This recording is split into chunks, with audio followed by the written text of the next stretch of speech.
سورۃ البقرہ کے بارے میں نبی علیہ الصلوۃ والسلام کے جو الفاظ ہیں نا صحیح مسلم کے اندر، صرف یہ الفاظ اگر آپ سمجھ لینا تو آپ جان لیں گے کہ سورۃ البقرہ کی کتنی امپورٹنس ہے ہماری زندگی کے اندر. خاص طور پہ آج کل کے حالات، یہودیت کو اور سائنزم کو سمجھنے کے لیے سورۃ البقرہ ایک بنیاد ہے. سورۃ البقرہ کے بغیر آپ یہود کو نہیں سمجھ سکتے. پورے قرآن مجید میں جا بجا یہود کا ذکر کیا گیا، نصارہ کا ذکر کیا گیا، مشرکین مکہ کا ذکر کیا گیا، کفار کا ذکر کیا گیا، منافقین کا ذکر کیا گیا، مختلف باطل افکار کے حاملین لوگوں کا ذکر کیا گیا، اور اس کے مقابلے میں اہل حق کا بھی ذکر کیا گیا، اہل ایمان کا اور ان کی صفات کا ذکر کیا گیا. لیکن دو صورتیں قرآن مجید کی ایسی ہیں جو خاص ایک گروہ کے بارے میں نازل کی گئی، یہود کے بارے میں سورۃ البقرہ اور نصارہ کے بارے میں سورہ آل عمران. قرآن مجید کی پہلی دو صورتیں جو ہیں وہ انتہائی اہمیت کے حامل ہیں. کیوں؟ کیونکہ یہ غیر المغضوب علیہم ولا الضالین کا جواب ہے. ایک بات ہم سے یہ کی گئی کہ ہم ایسا راستہ اللہ سے مانگیں کہ جو انعام یافتہ لوگوں کا راستہ، اور دوسری بات ہم سے یہ کی گئی کہ ہم ان لوگوں کے راستے سے دوری اختیار کریں اور اللہ سے دعا کریں اللہ ہمیں بچا کے رکھنا. وہ دو قسم کے لوگ ہیں، ایک مغضوب علیہم اور دوسرے ضالین. اب یہاں دونوں سوالات کے جوابات ہمیں چاہیے تھے کہ انعمت علیہم کون ہیں اور پھر مغضوب علیہم اور ضالین کون ہیں. تو لہذا اللہ رب العالمین نے پورے قرآن مجید میں یہ دو جواب. اسی لیے سورۃ الفاتحہ کو کیا کہا جاتا ہے؟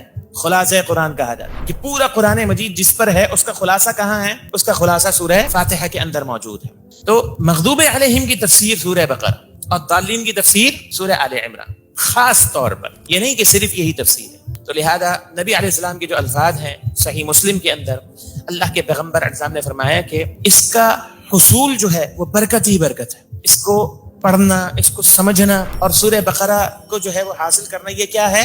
یہ برکت ہے، اور اس کو چھوڑنا حسرت ہے. دوسری فضیلت اسی حدیث کے اندر موجود ہے. نبی علیہ السلام کا فرمان ہے کہ دیکھو اپنے گھروں کو قبرستان مت بناؤ اور اپنے گھروں میں سورۃ البقرہ کی تلاوت کیا کرو.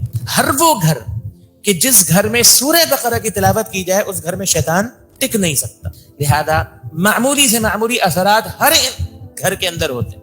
دیکھیں کچھ گھروں کے اندر سحر کے معاملات ہوتے ہیں، جادو کے معاملات ہوتے ہیں، نظر بد کے معاملات ہوتے ہیں، لیکن کوئی گھر ایسا نہیں ہے لا ماشاء اللہ کہ جس گھر کے اندر جو ہے وہ شیطانی اثرات موجود نہ ہو. اور اس کا سب سے بہترین حل کیا ہے؟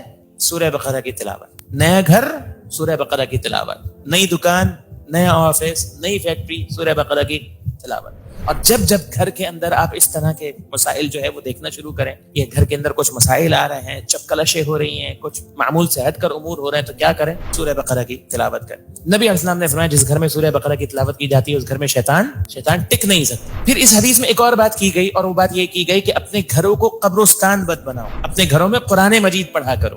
کیا مطلب ہے؟ کہ جس گھر میں قرآن مجید پڑھا جاتا ہے وہ گھر قبرستان نہیں ہے. تو کیا مطلب ہے؟ قبرستان میں قرآن مجید نہیں پڑھا جاتا. یہ اہل علم کا ایک بڑا وجیح استدلال اس آیت سے یہ ہے کہ قبرستان تلاوت قرآن کی جگہ نہیں ہے. ایک اور فضیلت جو ہے وہ آپ نوٹ کر لیں سورہ بقرہ کی، یہ بھی مسلم ہی کے اندر موجود ہے.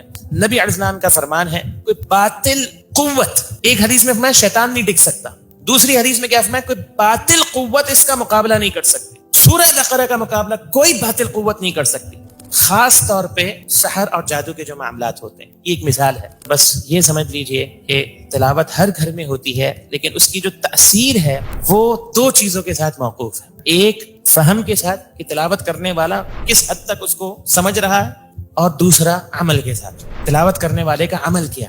جب یہ دونوں چیزیں حاصل ہو جائیں نا تو پھر قرآن مجید سے مؤثر علاج کوئی نہیں، قرآن مجید سے بڑھ کر کوئی طاقت نہیں اگر یہ دو چیزیں جمع ہو جائیں. کیا؟ صحیح فہم اور عمل.